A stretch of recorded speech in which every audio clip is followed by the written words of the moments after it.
I remember it was my mum came to me and said, Mike, you ever had a girlfriend? I was like, nah.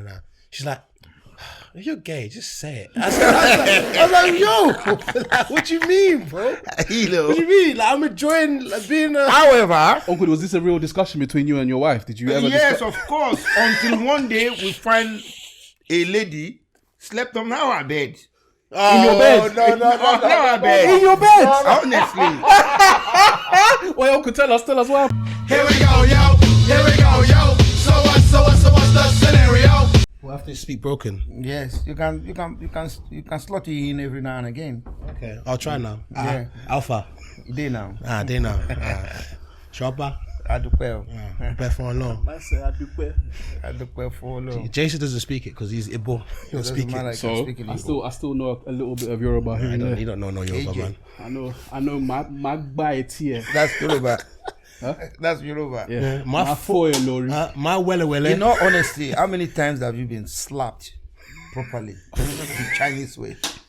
You don't be slapped enough, man. Don't be exaggerate, because Nigerian parents are good. Yeah. I'm thinking. They say a lot of it, but they don't do much of them. Yeah, there's a lot of bravado. But I'd say maybe a handful of times, maybe 10 times, maybe. Whatever. Oh, yeah. Yeah. That's not too bad. I remember my mom slapping me once when I hit my growth spurt and I was 6 foot gang and I was feeling myself a little bit. Didn't work. And she said something to me and I was very rude. And she slapped me so hard and so fast. I didn't even see it.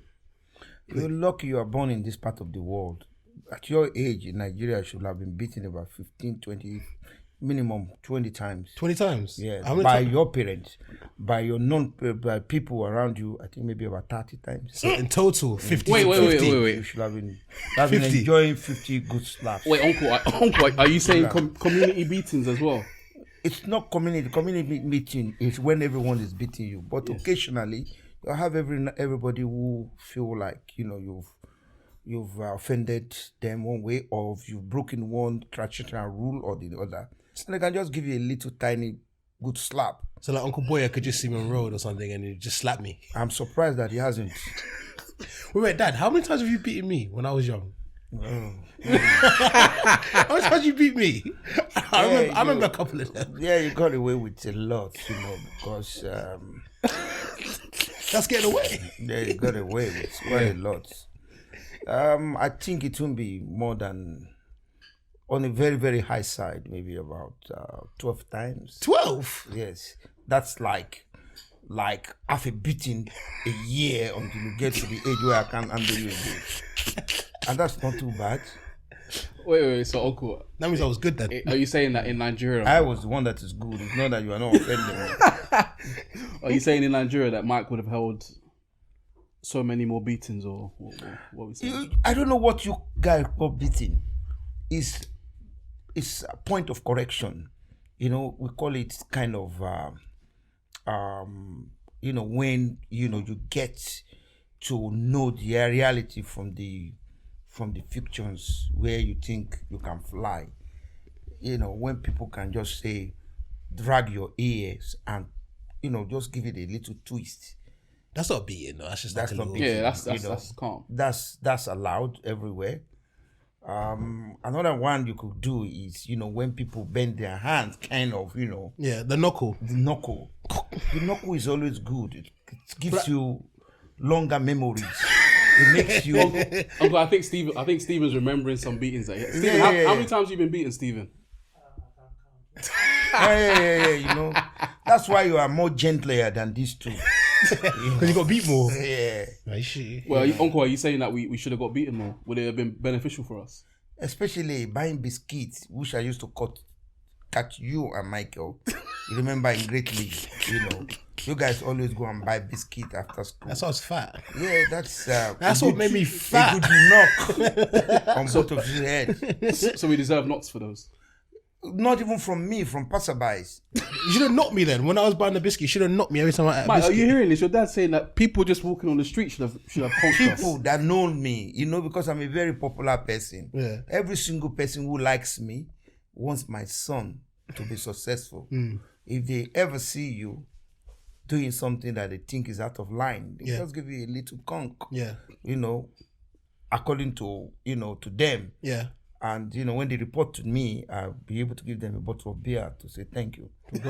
Like, congratulations for knocking my child. Yeah, for knocking in line. But then I'm going to hate that auntie or uncle. But like, you're the one that snitches. The problem is you wouldn't have been in this country, so Okay. you probably wouldn't know that, That's true. it's the wrong thing to do. That's true. So knocking some sense. Yes, into it. Dad, knocking some sense. If you, let's just say, Dad, yeah, like, miracle wise, you had another child, yeah? And then would you beat them? If you had a fourth child, would you beat them? If I do now, because one, slightly not as physical as I used to be. Yeah. Right, that's one. Number Beating two, used to hurt. Second one is because my status has changed. I've seen life from different perspective, and I've actually learned more. I just know that, like what I'm doing with my daughter now, I'm kind of befriending her. She's my friend, she's my pally, and I think there's no need to actually smack her. But at that time, it's learning period for most parents, where you just feel that this guy has gone to the fridge to go and finish the Jew. You just look at how much you spend for the Jew, and this guy, how much sugar he has in the system. Just giving me very dirty knock. Not anyone. Wait, Uncle, could Mike have ever been your friend?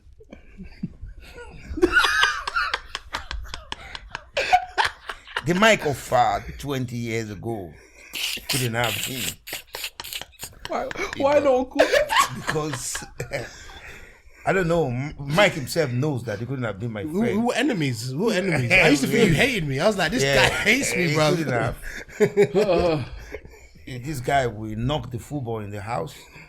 When you tell him, don't play football in the house, he will play football in the house. He'll jump on your settees. He will do all sorts of things. Of course, it's part of growing up. I can't believe it that Michael can be this very, straight in line. He knows what I'm talking about, and he'll give me kudos for what I've done. Yeah, of course. Do you know what it is? I never used to obviously, as I got older, I've just obviously started to, I listen to you more now, I think, than I did when I was younger. And when I was younger, I just used to think, this guy's just chatting rubbish. But then obviously as I got older, for example, the main one was the saving one. I never used to listen to this guy for saving. And then he used to just save. And now it's like a second nature. I understand why I was saving for. For example, if I didn't save when I saved, I wouldn't be able to buy the house I have now. And the people that are trying to buy now, that my friends have just saved later, obviously cost of living crisis, inflation, they can't buy a house. And I'm like, because he told me from early to do it, I didn't have to struggle like that. Do you know what I mean? It's all those little things that I didn't heed your advices for. But now I'm like, yeah, I'll listen to Dad. Dad knows his stuff. Yeah, I was surprised the day you said I'm moving to this house, because this is your house. I thought you were going to rent it. But, because when I was telling you to save, it used to look like that money is to save for me. No, it's not to save for me. It's to put you on the straight and narrow. We've seen it in this country. We've tried so hard to try and climb the ladder. When we're climbing the ladder, for the level of the time that we were trying to climb the ladder, it was difficult for us, right? And I can assure you, even your children are going to climb the ladder. Of course. No matter how difficult things are, they're going to find their way. But that's little straight line that you have to keep to. Because bad habits, you can easily adapt to bad habits. Like you like doing these particular things that takes your money, right? And at that time at which you need to do those things. If you don't do it, you might not have the opportunity to do it later days.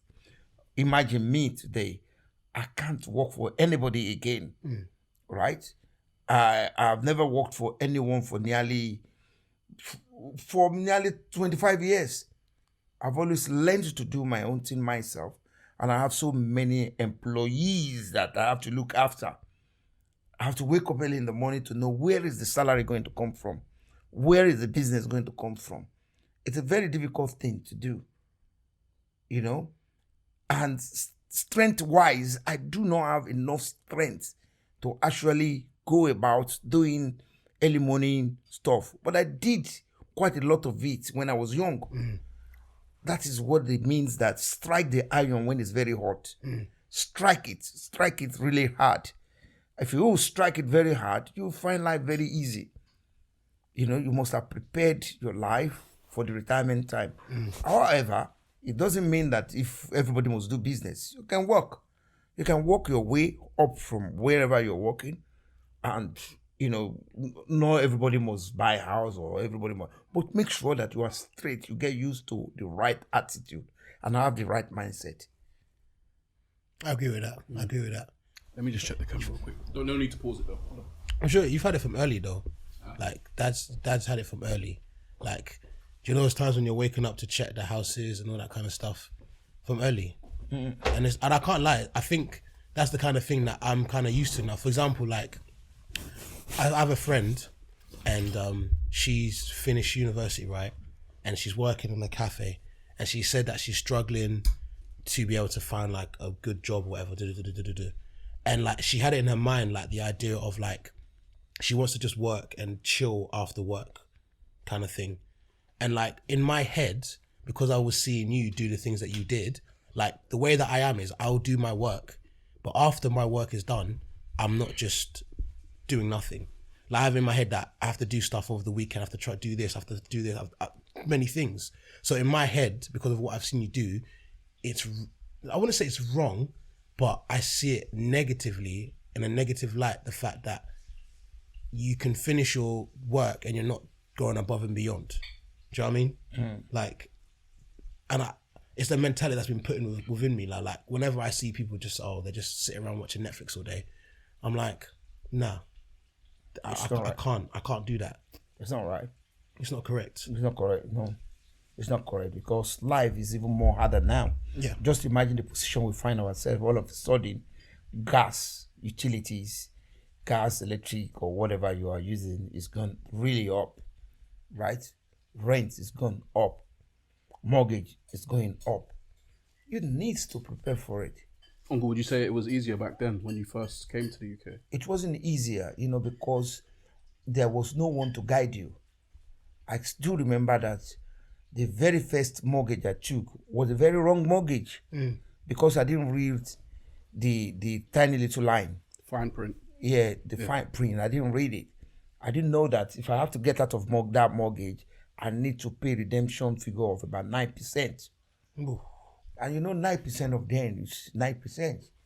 And the rate that I was paying was like 7 point something %. Well, I can get a better interest rate. It was later on that I have to get a better rate, and I have to pay the redemption figure and all the rest of it. Then I learned my lesson. The first mortgage, I do not even know that there's anything called redemption figures, penalties. For the first year, it's 9%.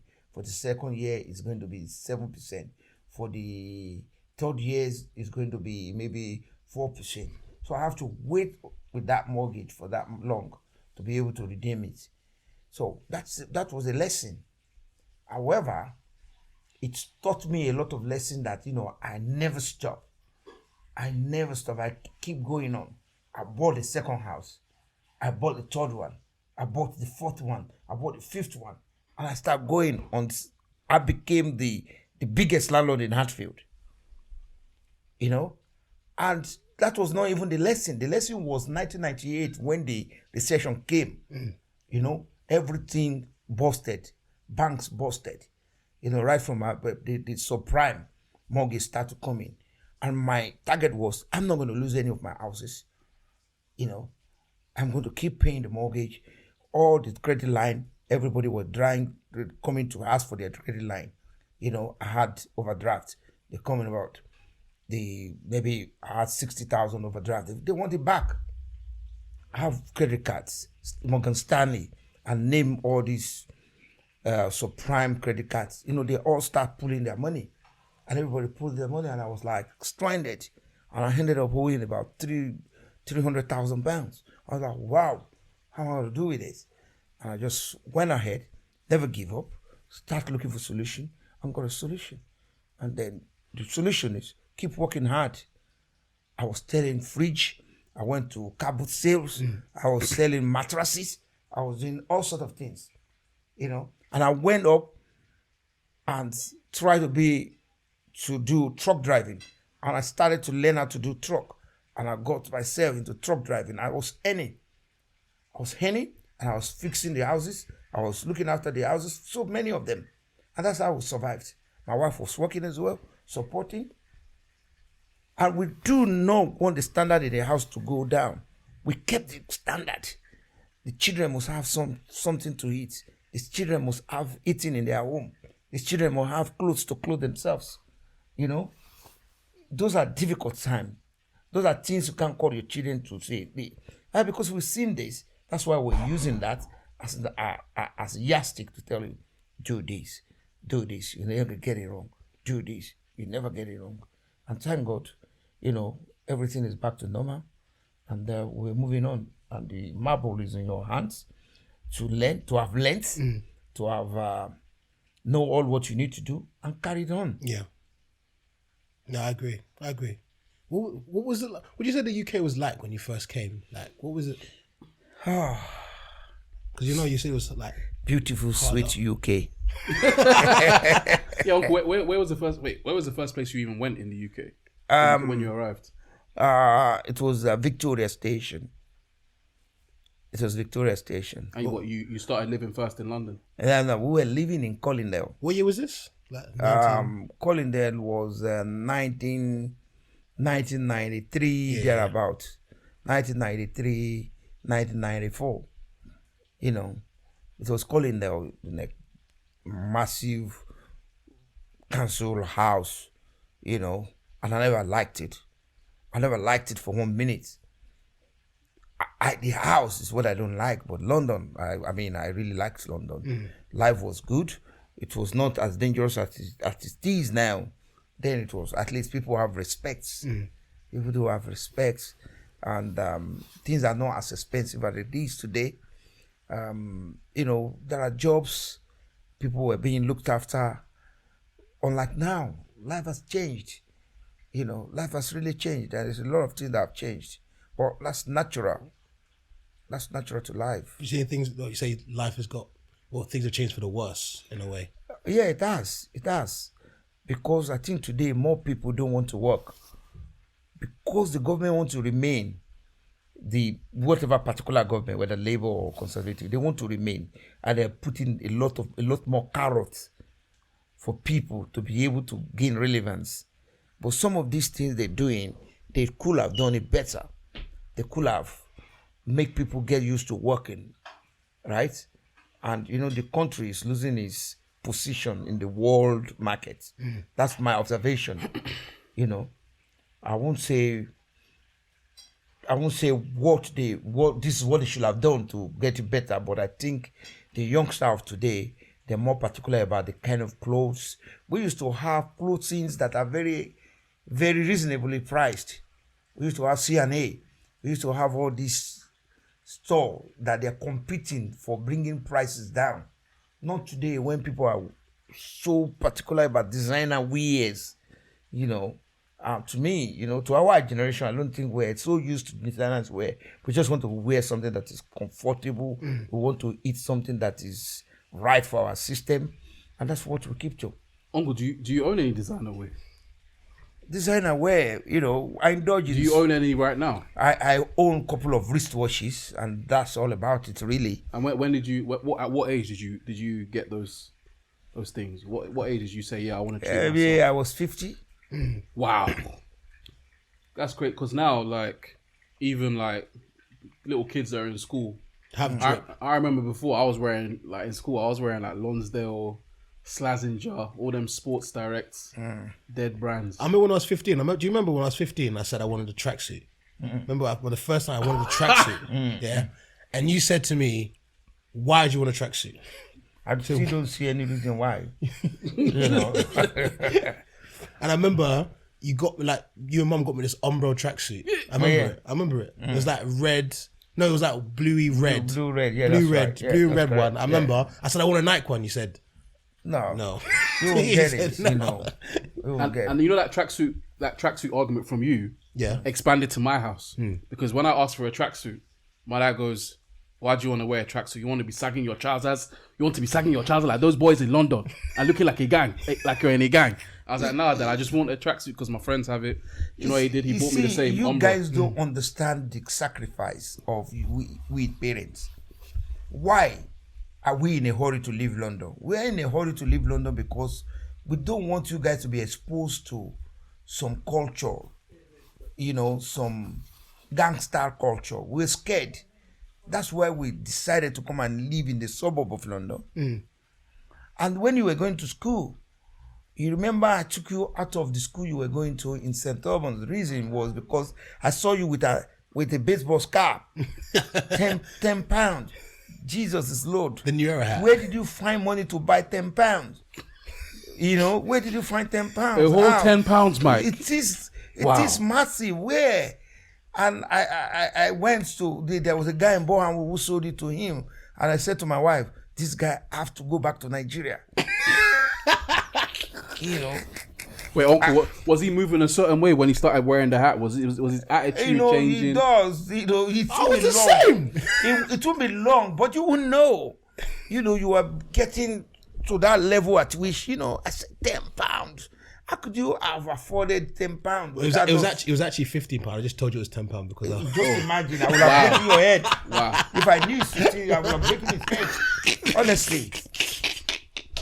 If you want me to be honest with you, £15 at that time, £15 is what we spend in some of the supermarket to actually feed the whole family.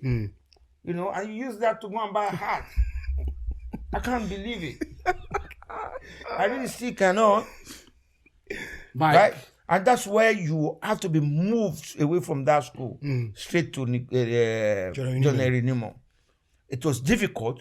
I would rather it's more difficult for us to pay more money for transportation than you keep buying £15 hats and getting to a very bad group, you know, habits, and we won't be able to control it. That we makes struggled. sense. Makes sense. You didn't send me to Nigeria though. I remember for years and years. We tried. You were have you tried? We tried, yeah. We really tried. Wait, what was stopping you, Uncle? How close I did you think get? what actually stopped us was we were able to get the school in John Henry Newman. Anyway, that's actually the reason why we didn't do the Lagos. If you haven't done very well in that school, straight, you will have found yourself in Nigeria. No Uncle, questions Uncle, asked. how would you have done it? Because I've heard a lot of funny stories about my friends. Maybe they've gone. If their parents told them, "Oh, you're just going on holiday just to go and see your grandma and all that," and then when they get there, when it's time to go back home, you just take their passport with them, and It's much easier than that. What you need just to do is tell him that, you know, since you are here on holiday, start going to this school. You know, just. Well, I wouldn't be like no. Why? I would be like no. No. You don't have choice. In Africa, you can't just say no. What kind of no? The gatekeeper will have helped me to hold you tight. You know what will happen. like remember community meetings. The community would have come out to deal with you. No, community will have helped me to put you on a straight and narrow. Couple knocks here and there. That will have put him straight. Would you have sent him to military school or which kind? Now just send him to a kind of boarding school where you straighten his head. You know what I mean? With the cocks. They I've might heard not be stories too about them there, school, but you know, you feel sorry for whatever they are going to tell you. Morphine told me stories about those schools, man. He just said they're just like hell. He literally said they're like hell. He literally said, he's like, yo, like if you think that hell is hell, it's a Nigerian boarding school. It's the hell. And like you think like you might come there and they're like, oh, this guy's from America, this guy's from UK, and the teacher's like, I want to pick him out. I want to beat him in front of everyone just to show you that UK ain't bad. You're saying bad. You saying beat. Well, you should ask the other side. What did the children do before they get beaten? They talked in class. Not that alone. What else? Like, you know, they bring food into the class. You know, they should know. Wait, Uncle, is it bad to bring food into the class? You cannot. You cannot. If you are not allowed, you are not. You have to be strict with the rules. Looking back now, I don't think it's the best way to actually treat any child. Yeah, of course. However, children will always be children. They will always taunt you until they get to that age at which they start to realize life themselves. They want to wait until they make all the mistakes. But you can't wait for them to make all the mistakes because sometimes it can be very expensive. You have to stop the mistake before it becomes a proper hazard. They might get to the point of no return. Because it's not that the parents are wicked or they are not loving their children. It's the fear. We have that massive fear of failure. We know the consequence of failure. The consequence of each child being a failure becomes the liability of the community. It becomes from the community to the whole nation. Right? I was just listening to the NBC and they were talking about encouraging British citizens to go back to work. Right? They were looking for nurses all over the place. We're looking even up to a cleaner from all other areas. Why? What is our children doing? And when you look at the what is it called? The gyro system, you see so many people that doesn't want to work. Benefits. They won't work. It's not because they don't have strength to work. I'm stressed. It won't work. I have this little disability. I won't work. What do you mean it won't work? Uncle, they're stressed. They're depressed. Mental health. Mental health is a new thing. Yeah. The past 4 years, mental health has been the thing they go bang. Yeah, but I have a very tested remedy. Go back to work. Uncle, does mental health exist in Nigeria? To a very certain extent, because see, you can't afford to be mental really, because if you go mental and you're sure that you want to go mental, you will have little or no help. Okay, when I say mental health, I mean depression, or people that say that they're anxiety, they're anxious or nervous people, but mainly depression. Depression is the main one that you can use. Pray it out of their body. So basically you're saying go to church. Yeah, they use church. They pray for them. And they reassure them. It's fear. They reassure them God will do it. And God does it. Well, and then they go back to work. Oh, yes, of course. That's the thing. In the UK, they say now, less than 50% of the UK is Christian. So the other, maybe it's 49% Christian or Catholic. The rest is 51's Muslim, Jewish, non-believers. So they can't all pray it away. Oh, you mean in UK? Yeah, UK. So they can't pray it away here. Yes, prayer, according to me, is something you think from your heart and you put in your head and you say it out. It is like proactiveness. Is it manifesting? No, it's proactiveness. If you follow your prayers with action, it manifests. You think about things, right? You imagine it and you say it out, right? And it propel you. You prepare you to go and fix that particular thing. I'll give you an example this afternoon. I was faced with two dilemmas. Yeah. I have been doing my job in Nigeria. At 3:00, I said to myself, I have to go and take a walk, right? Go and walk, get away from work, because I was my head is filled up. And I have to go to one house to go and fix a particular equipment. And I said to myself, if I take time to go and work, it's something.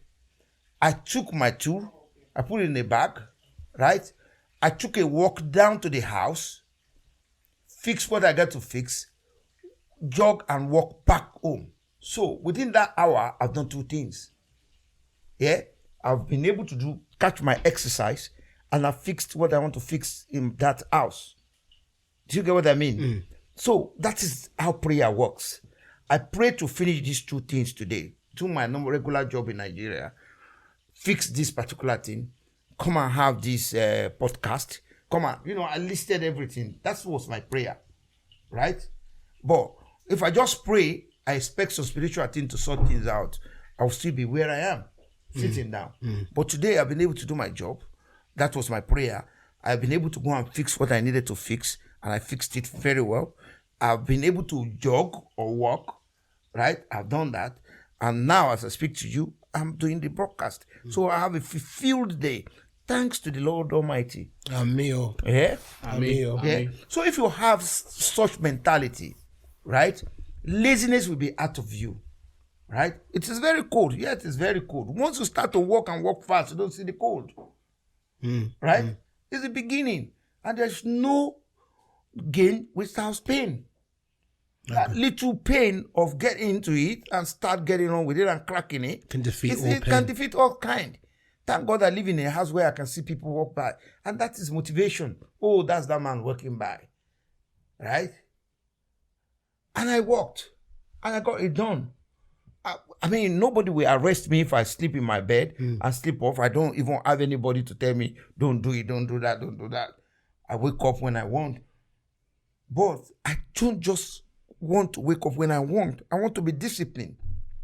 I want to have a regime. This time you're doing this time you're doing that time you're doing that time you're doing that. And that is why most of my workers will tell me, I'm a mentor. And I'm proud of that. Right? Once you have that in your system, I strongly believe God Almighty would bless your days. Okay. So, Dad, I was going to ask you, right? Obviously, when I was 10, we weren't friends. Yeah? And you were like, this guy is a scallywag. You're like, what is scallywag? Scallywag's like this, He useless boy. Yeah, useless boy. Yeah, useless boy. Remember I told you I want to grow. Remember I told you. You procrastinate. Yeah, and I told you when I was old I want to be a wrestler. I told you that was my dream. Yeah. That was my dream. So I was gonna say, like, obviously you see like Johnny, yeah, he's cameraman doing wonderful stuff, yeah. Would you say that this is what you kind of had planned for us, or did we turn out how you kind of expected us to, or have we like done more or done less? What have we done wrong, would you say, so far in our lives, or done correct? So far, you guys have done wonderfully well. However, the usual refusal to go straight, and that little time that normal children will have wasted because we're very focused and we're very persistent in you must do this, you must do this. You guys didn't have that opportunity. If you take it on board, Johnny, I've always been looking for ninja. I used to remember I took Johnny for footballing, several of it, right? He was very good at football, right? But Johnny, after a while, refused to play football. In between it, Johnny was doing athletic, and he was very fast. Yeah. All of a sudden, it just won't do it. Johnny was taken to a place where he learned to be a referee. You remember that? Yeah. Somewhere at Steve Letchworth. I used to take him sometimes. I remember. You know, we paid for that. He became a referee. He was doing it. He grew bored. He left there. He said he wants to be a barber. Yeah, he tried. I remember this. Yeah. He tried to be a barber. Did drums. All of a sudden, he told me that he wants to start beating drums. I went from here to Stansted to go and buy drums. Create a place. He won't play the drum. So for me, that's why you had a drum kit in your house. So for me, I've always been looking at Johnny and saying, let him finish his university, be able to discover himself, right? Give it to him. He's a very hardworking guy. Yeah. And he picked up this camera of a teen, which for me, you know, if done tremendously well. He was trying to discover himself to see which area he'll be able to, something that will be his passion. And the camera team was his passion. And that's why he's excelling in it. And he's listening to advice as well. And with the grace of God, with that luck and hard work, it's successful. Now, for me, he's a complete child. All he needs to do now is save, and make sure that he get into the ladder to start to put himself online. In the other world, you have always been a settled, calculative, great mind kind of person, right? You have developed yourself in the area that maybe I won't like to describe. Okay, what it is if you want to do things, you will not give that person the body language that you can do it. But your body language speaks less of your ability. Most of the things you are doing, you will never think that you can do it. And that has been what you are. You never wake up early or do those things on time. And up to now, I don't know, maybe you still wake up on time to work. I need to check with your boss. But if you have not been waking on time, that means we wouldn't have gotten a job. Yeah. So you always because you lift those things, but you still you will show on your body language that you can do 5, right? And we say, oh, you can't do more than 5. Then by the time you are discharging your ability, you're giving us 8. Jesus, excuse me. Who's this guy? This guy still doesn't even know himself. So to me, you have a lot of ability, but you just don't show it. And sometimes you have even more ability to do better. So far, so good. For example, at 30, you have the ability to keep a woman. You haven't kept any. Do you get? I wasn't looking. Unless you want to tell me something that I need to know now. What? However, let me put my seatbelt on. Why, you got something to tell your dad? No, I had nothing to say. Just back then, I wasn't really interested in like having a girlfriend. I was just enjoying my life, being a true baby boy. And I was scared, because you keep a lot of boys, so I was bracing myself that one day it's going to be one big sledgehammer in your head, I remember it was my mum came to me and said, Mike, you ever had a girlfriend? I was like, nah. She's like, if you're gay, just say it. I was like, yo, like, what you mean, bro? What you mean? Like, I'm enjoying being a... However... Uncle, was this a real discussion between you and your wife? Did you ever... Yes, of course. Until one day we find a lady slept on our bed. Oh, in your bed? No. Our bed. In your bed? Honestly. Well, Uncle, tell us what happened. She got so drunk, I don't know. We just came home and we just opened the door. We came from traveling. We just met a girl on our bed. Hello, where are you from, young woman? No, what happened was this guy is full of surprises. Wow. There was a girl. So wait, Uncle, wait. We need to get through Uncle's feelings first. Okay, cool. Were you both happy? Were you angry and happy at the same time, or what were the emotions as you saw that? We were surprised, but we lacked the ability to swallow a human being. We would have swallowed him. You know what I mean? It was an accident.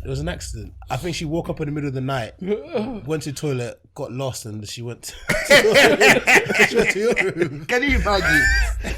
Who let the dogs out? Who let the dogs out? Who let the dogs out? In your parents' bed. Wow, Mike. It was a mistake. But you've had so many mistakes. Do you remember the mistake of the party? Yes, I remember that very, very, very strongly. Were you at the party? No. I mean, you're too old now. I can't slap you. I don't know. He was tempted to come, but he said no. He said I'm not risking it. He said I'm not risking it. So Mike said he was having this party. And it was basically, the excuse we were going to use is that we both worked at Sports Direct. So we're going to say that we're doing stock take because sometimes we have to do stock take and that will go throughout the night. So we're going to say, well, you're doing stock take and I'll probably stay at Michael's overnight. But something inside me just said, I don't want to risk slaps. Nah, I don't want to risk it. That's my spidey senses are tingling. The Lord upstairs, he's telling me, don't go, Jay, don't go. So I didn't go. I just did really well. Went to work, went home. So that's why you are still not offended me, I can still tolerate you. Listen, I made a mistake. the first 2 days when you came back, I thought I got away with it because the Monday happened. I remember Monday happened and I came through the door like scared. But you're like, "Hi, Michael. Hey, everything good." I was like, "Okay, cool." Tuesday happened. I came through again scared. "Hi, Michael. Everything good. I was like, "I've cleaned everything. I've got away with it." Wednesday happened. I think I'll go away. The door opened. BANG! I swear, fucking punch in my face. At that moment, as soon as the fish hits me, I'm going, "Oh, they know." Uncle, what was the detective work that went on behind the scenes? It was a lot of detective work that we put in place. Number one, the bin was overfilled. Right. And then, you see, they cleaned the floor too good in some areas. They made too much effort. The effort was, you leave them at home, you expect them to have the normal little dates here, there, and everything unarranged. So many things that weren't supposed to be arranged got arranged. And it's like, my wife was something. Why did they arrange here? Why did they do this? And he came home very quietly, and we're checking. And I think what gave it all out was, the bin. When we went to the bin, we saw so many takeaway packs and all these, plastic plates and cups. And I said, no, that was party. Then we start sniffing around the garden. We saw cigarette tough and all the rest. Something must have happened. We got him. Ladies and gentlemen, we got him. don't know what actually happened. Now we went to the people, bless them, opposite. Snitches. Yeah. They I snitched. went and blackmailed them and said, what happened? Something happened in the house. And they can't afford not to tell us the truth. And they say, no, everything was fine. Michael, just a little party, but everything went fine. You understand? But, they really look after everything. Ghana, Ghana. Ghana of labor. That was Ghana. Wednesday when you had your point. YSL, man. That's a Wednesday.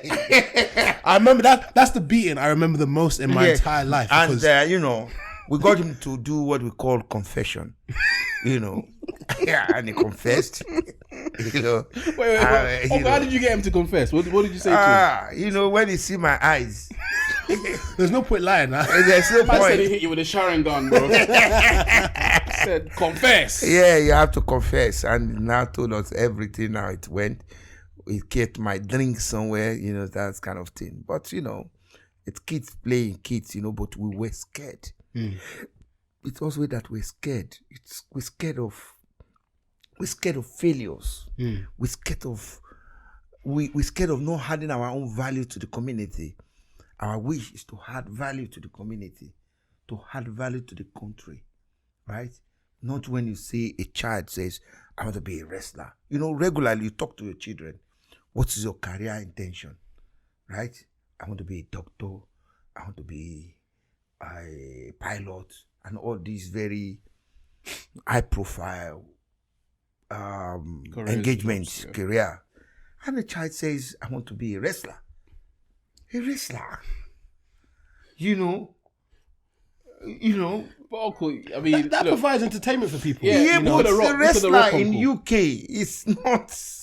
it's not very rampant. But not after you finish your university and you do your second degree. As they're still offending me.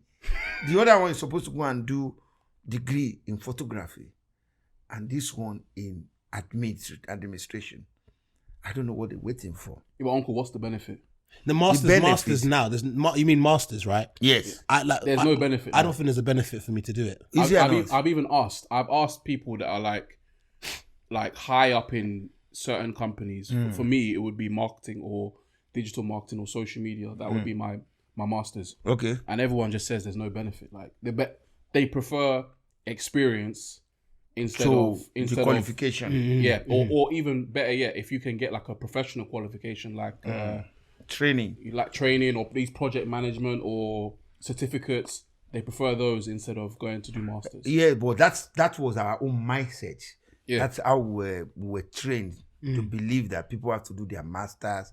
In those days there used to be mega big companies, corporations that we infuse people that are graduates and all the rest of it. But now those days, you know, the biggest company is being run like the size of this room. Yeah. You understand? And Internet what they want to companies. do is somebody who can actually graft it, who can put in things and get things in order. It you know, I mean, I won't excuse us for not being an ignorant. We were ignorant. We're not sure, but we're just thinking this will guarantee food on the table of this child. This will guarantee that this child at least will be able to add values to this community and the country. You know, that was what we were doing.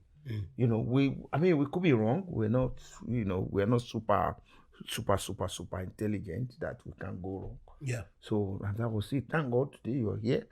You are fine. You didn't get any slap. You didn't get any conk. You know. Not yet. Yeah, you know. You're big now. We're sure you know what to do. You can even see now if I'm stuck, I come to you. And you've never disappointed me with the level of knowledge you have. The way my son will tell you things and I will hold it tight. You know, I can't really wait for God to give you more knowledge and bring you that wonderful woman who is not going to trouble you. You know. So, Amen. We don't want trouble. No, we don't want trouble. We want love. We want to love each other. We want to, you know, you see. What kind of woman do you think Mike needs, Uncle? You know, what kind of woman? What kind of wife? The kind of wife that we love him. In marriage, there is always the up and downs. You know, you need love, and you need much more than love to be able to stay married. Right? After a while, you have to be brothers and sisters. Right? Was in you and your wife? Yes, you will be brothers and sisters. Somebody who is kind to you. Somebody who cares about your being, who really cares. You know, there can be a lot of reason somebody you really love can go wrong with you. It can be you're spending too much time with the TV. But if people really like you, if they want you not to watch the TV, they will engage you otherwise. And they will do it with time in mind that, you know, I can't just snappily say, don't do this.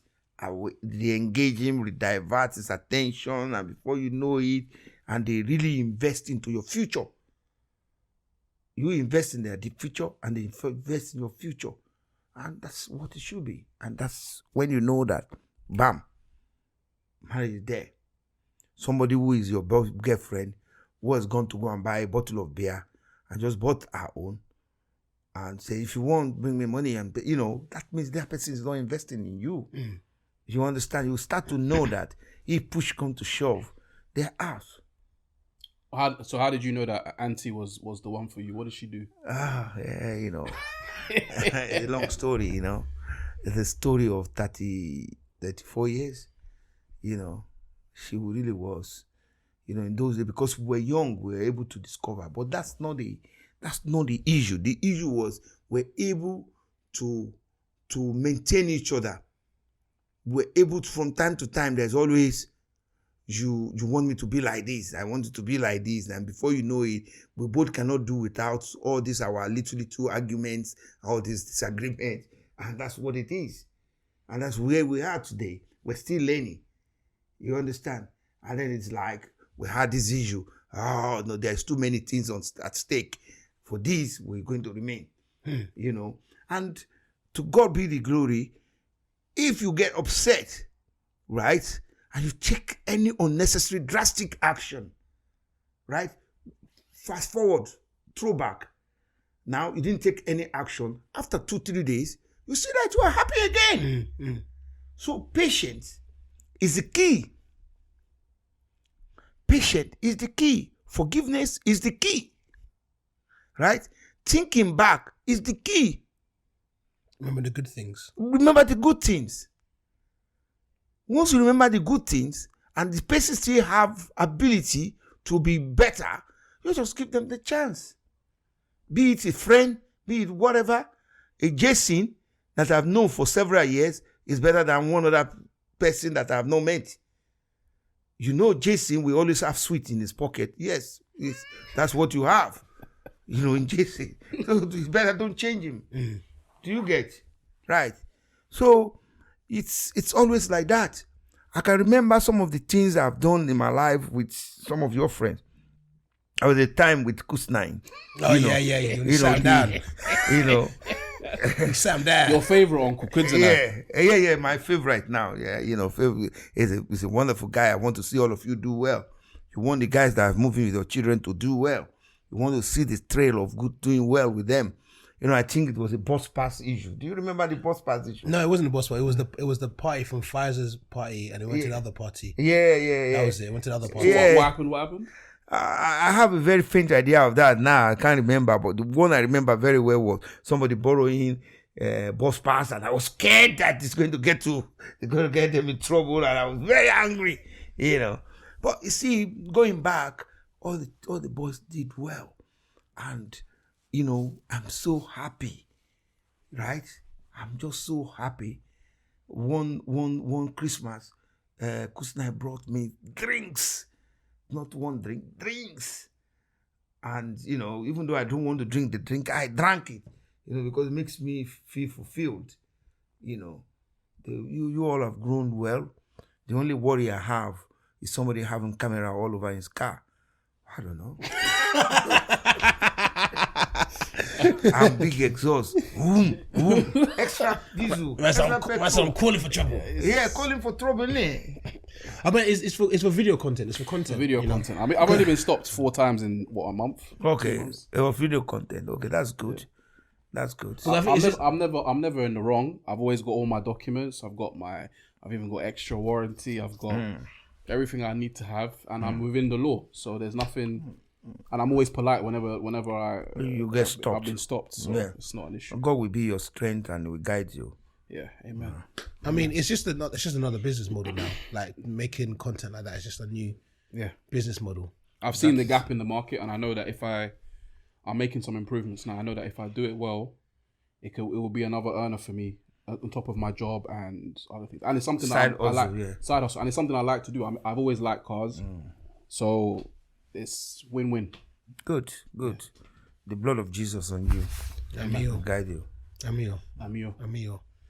Uncle, I just wanted to ask you quickly. I think you were maybe watching something about it earlier, but these Nigerian elections that are coming up. Yes. Who are you voting for? Wait, before I ask you that, actually. And does it matter? Before I ask you that, what is the biggest problem facing Nigeria, or what is holding Nigeria back from being the great nation that it should be? Before I ask you who you're voting for. What is holding us back is Nigeria as people. We have this issue. We're a great nation, wonderful potential. We have the ability to move further than what we are. I've seen people say our leaders are the cause of our problems. But I always use these very simple examples. I'll take, our present leadership, right? 30 years ago, maybe some of them, majority of them, are out here like me, talking about what they can do to solve Nigerian problem when they get there.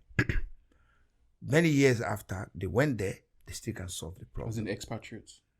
The Nigerian people, most of the people that are there now, maybe minister, maybe House of Reps or House of Assembly personnel, councillors, the local government chairman, governors, and name them. They all have good intentions sometimes. However, the populace, the fellowships need to change their trend. I think when that is done, Nigeria from the top will get better. The foundation is very, very wrong. You can hardly employ anybody in Nigeria now that is willing and worthy of that employment. Nigeria as a country don't get any help from anybody, whether the leadership, whether the fellowship, whoever. Everybody just want to reap Nigeria.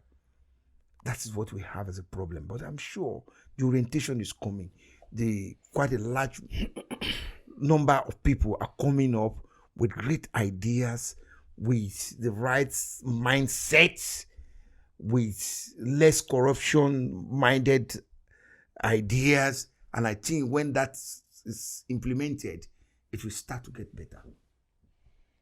So would you say, because from the outside looking in, obviously for us, we're seeing the main thing as corruption being the problem. The major problem. Not as the number one problem. It's number one problem. But it's been the main one problem for years. It has been. And like you said, it's disappointing to hear that so many expatriates that maybe came here, worked really hard, went back wanting to improve the country, and now they're also caught up in this corruption as well. They're caught up in the same same system. You see, they might not be corrupt, but you need to have what we call minimum amount of honesty. And that is what is lacking in Nigeria. From who wants to sell you water to the person who wants to sell you a house. They all don't have the right intentions. And when people don't have the right intention, the mechanisms start to come into it. And the greed of wanting to be at this particular level or this position set in. What I mean by saying that is, even if you have the right intention, if you go to Nigeria and say, I want to set this up or that up, you probably will not find the right people. Everyone's infected with it. With majority number of people are infected with this corruption of a thing, in one way or the other. Do you reckon it's just like embedded at the moment in like a person's nature if you're Nigerian? It's kind of like, you go to Nigeria, you get infatuated by it, and there's nothing you can do. It's either you're either with us or against us in terms of the corruption. Do you know what I mean? I think it is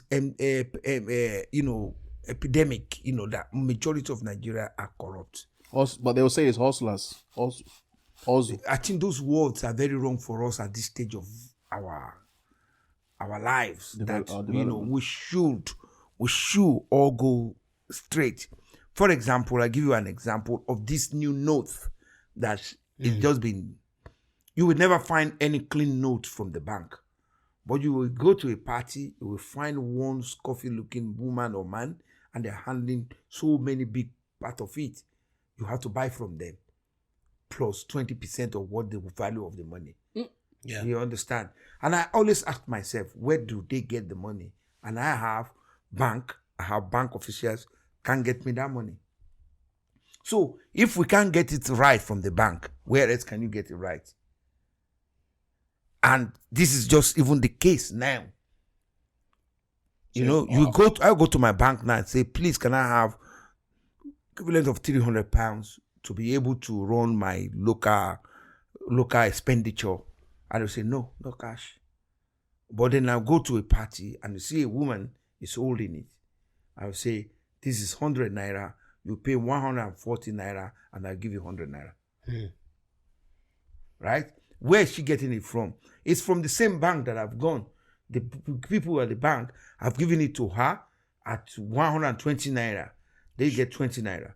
And then she is going to get 20 naira. And like that. And their boss, and their boss, and their boss. So why would that happen? If we have somebody who is that educated to work in the bank or to head a bank, and they're still doing that. And that is why you can't find anything right. Is it the exchange rate? You find corruption.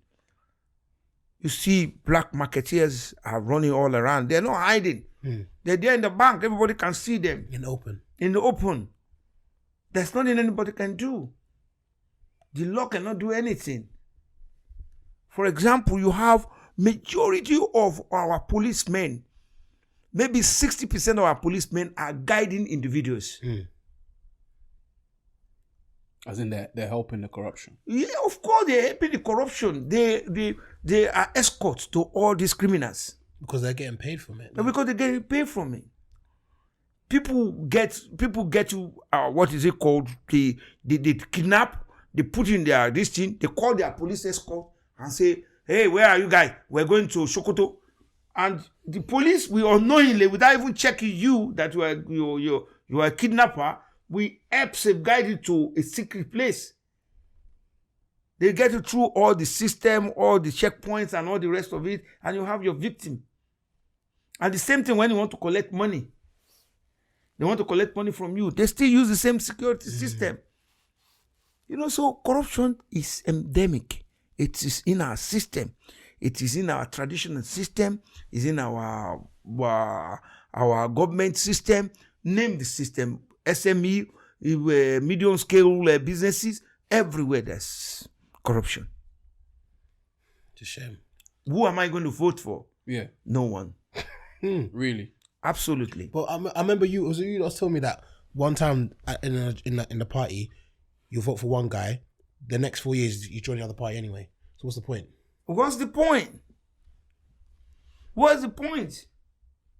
You vote for this guy because it's PDP or this or that, and the next 10 minutes is in the other party. It's in this party this morning. That's crazy. It's going to be in the other one afternoon, and it's going to be there at night. Even if you vote him out, you still I'm retain not going powers. to take my time to go and look for how to vote him, to vote anyone. None of them is right. Every single person, I'll be able to get brand new notes. Every little person, I've not been charged what they don't need to charge. Every single transaction that I do, I've gone through without my money being withheld. Then I will know that they can do things. You should go back to that bank that he is chairman of, which is Sort that bank out first. Fidelity Bank, and it was probably of Access Bank. Yeah, you should go back to those banks and make sure that everything works with them. Everything don't work well with them. Go to their platform. So if you really, really, really know what you are saying, go and fix that.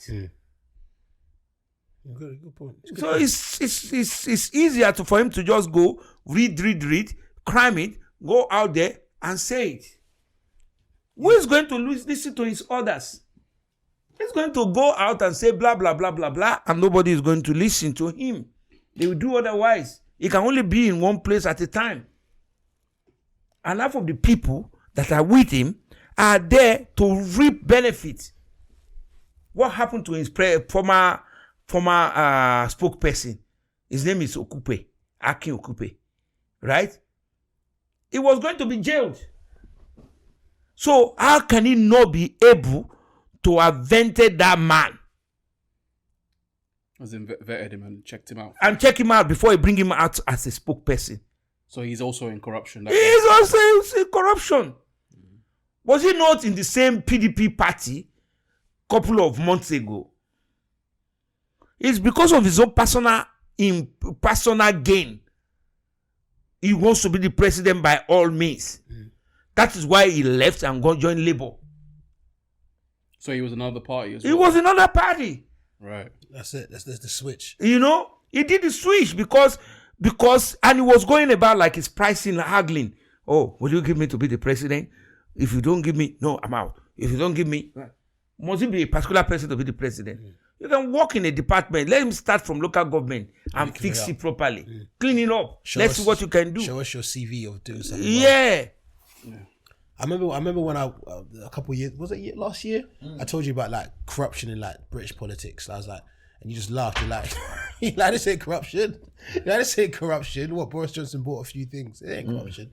Because at least at the end of the day, even if they are corruption, there's corruption in most governments, but at least the infrastructure, they're making sure that things are being looked after to an extent. I mean, the NHS is falling apart right now, but prior to recent times, at least they were making sure that the pillars of the country, that's the banking system, the healthcare and business and all the rest of it, they were making sure those things are taken care of. Whereas as Uncle saying in Nigeria, it just seems that there's not even one place, one pillar that you can go to and say, okay, I can rely on this thing being done properly as it should be for the right amount of money, no corruption, no backhand dealing, no nothing. Anyway, he been to Nigeria with me severally, book card of a team. You know what it is to give bank order. You give bank order to everybody. From the airport to whatever. They saw him at the airport. They saw him at the airport and they thought I was his driver. And they were telling me that get out of the way, let's get to the man so that we can get money from the big man. And I say, who's big man? He say, I'll go come out now, make we talk to this guy. On top. And I say, what are you talking about? It's my son. So that is the mentality. Mentality of collect. those trolley guys are relentless, you know. The ones that come with the trolleys to try and take your luggage. But that is not even that. No, they are just normal touts everywhere. You know? For people that don't know, touts are like, how would you describe them, Uncle? Touts? You know? How would you, for our English viewers, what would you say they are? Area boy, yeah? I mean, I think that's a bit foreign. Those are like gangsters. Yeah, everybody's they're more than a everybody's gangster. chill, man. Everybody's, Chill, man. you know. Touts are like local hustlers, pretty much. No, when you put it looking to get money. hustler, when you call it hustler, that's a decent money. That's a decent name because people who are hustlers are doing legit swindlers. Yeah, you know, mentality of I must get without doing anything. Yeah. You know, they pre-sing you, they do all sorts of things. They're not doing anything for you. They just want to get money from you. And now, if people rely on just getting money for nothing, what happens if they don't get the money from that way? They go back to crime. They force it out of your hand. They steal your phone. They harass you. They embarrass you. You know, they bully you. And that's what is happening in Nigeria. Dad, would you suggest for people to go to Nigeria? Yeah, like for us here. Like us, or let's say visit or to live there. To visit, it has to be guided tour, you know, guided kind of holiday. You have to be guided, and then you can be well. However, I would say you can have here wherever you live, and you live comfortably is your home. Do you get what I mean? Yeah. It's your home, irrespective of what it is. If you check the history, where was Prince Philip from? Maybe from Germany. Yeah. But he lives in here. You understand? He had values to the community, and it's part of this community. I don't see any reason why anybody wants to go back home. To what? You know, unless home becomes the place, maybe we must have gone, and you see that, oh, this is okay now, I can go there successfully. Then you can go back. There's nothing stopping you. That's why you still keep your Nigerian passport, right? But if home is not allowing you, sell everything there and bring it here and live life. Life is for the living, you know. It's important that we worry about our next generation, but what can I do about my next generation? The next generation, I can't do much. The only thing I can do is to make sure that to make you see the value so that you can be conscious to look after the next generation, because I might not see the next 2 generations, you know. And that's the fact of the matter. So if you ask me, what is this life about? My fear of conquering poverty. I've actually done that. I've completed it. And the next generation of conquering poverty, I think maybe, you know. You shouldn't have to. You know, I have done my bit by putting you on the straight and narrow. And they shouldn't have to. Yeah. Next generation shouldn't have to that. You have learned it from me. You have learned it from me. Now the next thing is for you to pass the same value. You know, it's a value chain. You pass it down to the next generation. After you pass it on, you see that they've accepted it and they're walking the walk, then you relax. That's what life is all about. Wealth shifts from one generation to another, right? Who knows? If you guys didn't marry properly, will give you wealth, and the girl will come and take it to their family. You know, yes, of course, yes. It is a very common thing. That happens. And you can't say, God forbid. What you need to do is do the right thing, right? Just do the right thing. It just happens, right? If you marry from other part of the world, and there is divorce and all the rest of it, they will take it and take it there. It's a good point. You have a good point. But that is an obvious point. That is something you have to know and be conscious of. Yeah, there's nothing wrong. It does affect me, because for me, I must have lived my life. I must have spent my life the way I want to spend it. It's just like the what you've given down, what you've worked for, has just gone to someone for no reason. For no reason. So someone have to make sure that they look after it. I didn't get anything from my parents. That's what makes it bad. I didn't get anything. So I have to physically work for things. And now giving you that thing, you shouldn't lose it easily. You know, it's like when you are fighting wrestling and, you know, you went and hit the hand of the other one, you go back to the ring. While you are fighting, you understand, you have possession. Before you know that the person will kick you, give it back to the other person. It's what is called teamwork. You know, so we must be conscious of all those things. It's wise to be conscious of it. Okay. Yeah. No, I'm with you on that. I've kept that in my head. Mm. I've kept that in my head. Well, I've got one more question for you. One more question. One more question. Yeah. Well, one more. Our time is limited, so Well, did you restart the camera? Yeah. Okay, cool. So like the question is, it's about like modern days, right? Because I see modern days, like you say, like life's worse, but it's become a lot like open, and I don't think it's open in a good way. And I'll give you an example, right? Like for example, 7% of the UK is now officially gay or LGBT or whatever, or not non-binary, or non-binary, and all this kind of stuff. Do you know what non-binary is? But non-binary, I don't know. I can go and do my research. Yeah. What is non-binary? What is not? It's like you don't have anything. You're not male or female or anything anything. And like they just stay there. Just stay there, yeah. Just stay there. So it's like when you're seeing all this kind of stuff, right? Does it like frighten you, or you just kind of like, oh, it's just a normal progression of life, or do you agree with it? Okay, you see, the world revolves, right? It comes around and goes around, right? In the days of the Bible, there was Sodom and Gomorrah, and that was what was happening, right? Of course, it was reported that God caused them, or this, or that, or that. I just think that's an exaggeration, right? What it is this.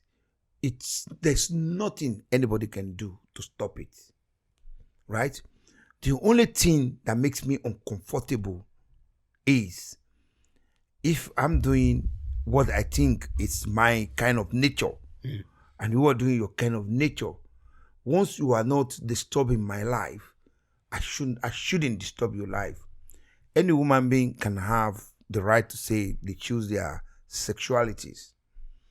Strongly saying there are people who are born like that.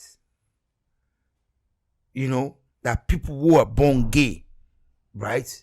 There are people who out of their mind, you know, because they are weak, or maybe they've gone through some serious relationship palaba, and they now says, I'm going to try the other sex, right? But for me, there's nothing this generation can do, right? That's nothing, because the generation has come to embrace it. And if you don't want to give yourself any headache, you just watch the progression. You just try to be understanding and let life move on. Well, like I spoke to Hannah the other day, right? And Hannah said to me, like about 30% of her school, she'll say, is like gay or lesbian or whatever. And they're all like what? 13, 14, 15. And the major problem that a lot of people have, and for me as well, is a concern, is that, yeah, we can be embracive of people being LGBT and gay and non-binary and stuff, but I don't feel it should be forced into people in young children in the classrooms. I feel like it's something that you can come to discover when maybe you're a bit older, 16, 17, 18 maybe, but it seems that now they just want to force it into the curriculum and force it onto kids, and I think it's very confusing for children to understand the concept of, oh, at first I thought I was a boy or I was a girl. Now it's you could look like a boy but be a girl, or you could look like a boy and act like a girl but like a man, or it's so many different variations, and I just think they should just leave it out of the classroom. Yeah, we can embrace it as people get older and they choose what they want to choose, but for me personally, I feel like leave it out of the classroom. Let kids be kids, let them grow, and then if they want to choose to follow that route, then that's their.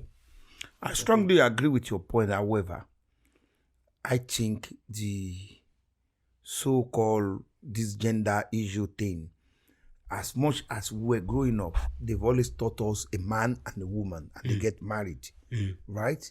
And that was the teaching, and that's how we grew, and that's why we can discover that we have any kind of other sexuality, especially in Nigeria. Especially in Nigeria. But I think what these people are doing now today is there's what they call freedom of expression, freedom of association, and freedom of what have you. And they don't see any reason that you can say a man and a woman get married, that you cannot say a woman and a woman got married. Right? In fairness, right? In fairness, I think if you always just say a man and a woman got married and the other way you don't want to say it, it's very unfair. Right? However, the only snag I have is the possibility of reproduction between a woman and a woman or a man and a man. I'm thinking about it, that how are they going to get to overcome the impossibility of same cells producing a child. But you never say never with medicine, the way medicine is going. We've seen transplants, we've seen egg banks, we see people donate their egg, this one to donate the egg, or you've seen donor. If you look at it now, as we speak now, there are probably 1 million egg lying somewhere that somebody can just go there and say, I want a girl of it. And it's fertilizer. You can fertilize it and you can be child. Is that worrying for you? Can it be worrying if the medical experts are not worried about it? Why will I be worried? I'll be gone. Morally? Morally, I wouldn't. Really you see, morally, I just don't think it concerns me. Because if I say morally, I'm only being selfish of my own kind of sexuality. You understand? So everybody has got a right. I've got a right to choose what I choose. I still have people of my age that got confused. If they do have issue with their husband or their wife, they can go back and say, oh, I think relationship between this and this is still better than, and people can get confused and things can go on. One thing is, don't ever get worried about things that you can't change. Yes. I've discovered that I can't change it. And I've been able to understand the difference. And what I do is I just pray that the next generation will find a very nice way to settle it. I don't want it to become something that will become a war between the gay and the so-called straight. Why will it be called straight when everybody knows that in dictionary straight is straight and is very good? Why would call the other people as bendy? I don't know. You understand? I just think everybody are expressing their feelings. And once we have embraced woman right, that comes with woman right, right? The gay people still works. The gay people still produce. They have good content. They have this. They add value to the community. And that's it. They don't go about saying, because I'm gay, I'm killing. No, that's one thing I would never want or embrace or encourage. I think good luck to the next generation. Okay. I like that because that's one of my favorite quotes is, never get upset about something you can't control. No. If you can't control it, why on earth would you get upset by it? You can't do anything about it. You can't do anything about it. I really cannot do anything about it. Though if there is a vote, maybe if you ask me where my vote would be, I will say let it remain straight. But that's about me, right? Doesn't mean that the minorities will never leave. Okay. There are different massive divide in all the world. There's blacks, there's a white, there's a gray, there's this, there's that, and the world have to accommodate every single part of it. Creating more devices. Yeah, you have to create more devices. You have to get used to it. You have to learn. You have to be flexible and accommodate. And so that's what life I think should be. Well, we've got 1 minute left. I was going to ask you one quick question. Okay. What would you do if one of me, Joe, or Hannah was gay?